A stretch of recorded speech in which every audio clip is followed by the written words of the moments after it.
We always hit the nail on the head. So check this out, my Miami Hurricane fans, my Florida State Seminole fans, and my Gator fans. Gator fans, this video really ain't got much to do with y'all, but y'all can hang around if you want to. Get in the comment section. Hit the like button on the video and all that good stuff. So, I was asked the question concerning the talent gap between Miami and Florida State, which I don't really think there's much of a gap right now. I think Miami has its advantages at certain positions, and I think Florida State has their advantages at certain positions. Now, obviously, Mario Cristobal is a way better recruiter at the high school level than Mike Norvell, but some might say Mike Norvell hits the transfer portal, and he has the advantage there. So obviously, every year, Miami versus Florida State in recruiting. If we just want to do Mike Norvell versus Mario Cristobal, it's not really a competition. Mario Cristobal wins that hands down. Now, when it's time to go into the portal, well, except for this past portal cycle, I think Mario kind of took the portal cycle this time. Cam Ward, running back Damian Martinez, guys like the defensive line that Miami picked up. I'm not gonna go down the whole list, but I think we got some key guys with production more than what Florida State got. In the past couple of years, they would get a lot of guys with production, like number 1 and number 2 or here or there in each position in the portal. So this cycle going around, it wasn't like that. They didn't get a lot of production. They got a lot of what if guys, like a Marvin Jones Jr. He's a what if guy. Went to Georgia. Was not very productive there. Does have an upside and potential wise, but not much production. Not like the guys he normally gets. Earl Little, for example, from Alabama, potential. Not a lot of production, has an upside, but it all depends on the development and all that good stuff this season. You can kind of see what they're going to do at Florida State to make a proper judgment. Now, talent-wise, quarterback-wise, we got Cam Ward out the portal. They got DJU. I think Miami get the nod in that. Florida State even went all out to get Cam Ward, so you know where we're going with this. Backup, Florida State got Brock Glenn, and Miami got Poffenberger. To me, I think Poffenberger is more of an advantage. He started where he was at, put up great production numbers. Brock Glenn, on the other hand, limited snaps, limited gameplay, and not much to go off with him. So obviously we saw him play like one or two games last year, and it didn't go well. So it is what it is. Running back position, Damian Martinez, you got guys like Mark Fletcher, you got guys like AJ Allen, plus the guys we brought in, Chris Johnson, for those of y'all don't know. We got also, who else am I missing? Jordan Lyles, him. So, we get running backs, whether through the portal or high school recruiting. Florida State got a few running backs too.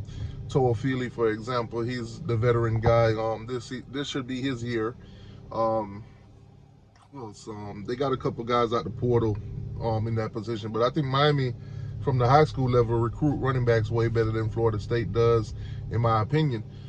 Florida State do get some guys out the portal that has some potential, some speedy guys. I think one of them is like Lucas or something like that.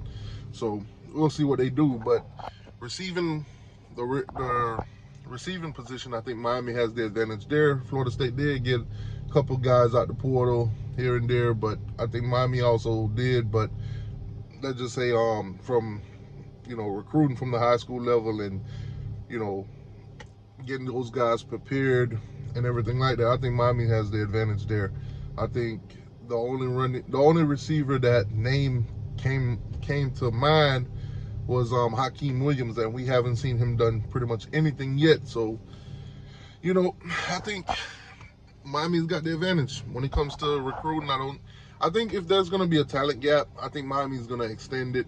I think Florida State is going to be the one that's always trying to, close the gap through the transfer portal, because the classes don't lie. Mario gets better high school classes, and the portal does not just belong to Florida State. So whatever position of needs we have, we'll go into the portal and get.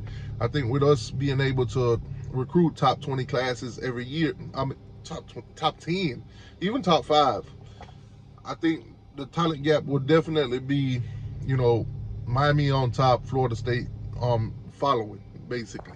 So with Mario being the guy that he is, and Norvell, you know, struggling to recruit at the high school level, even after winning 13 games, you know, because it's hard to sell high school kids on coming in and basically sitting, get developed, and then transfer portal guys come in and take up some of those snaps. So I think Miami has the advantage there. Plus, if you look at successful programs, most of them do not go into the transfer portal as much as the Florida State. Now, I know a lot of you guys are saying, well, the transfer portal are the future, and, you know, most teams will get their teams from there. Like, for example, you know, Deion Sanders over at Colorado. Right now, he got like 6 guys committed to Colorado, which we all know he's going to heavily depend on the transfer portal to get his class and to get his team up to par or whatever.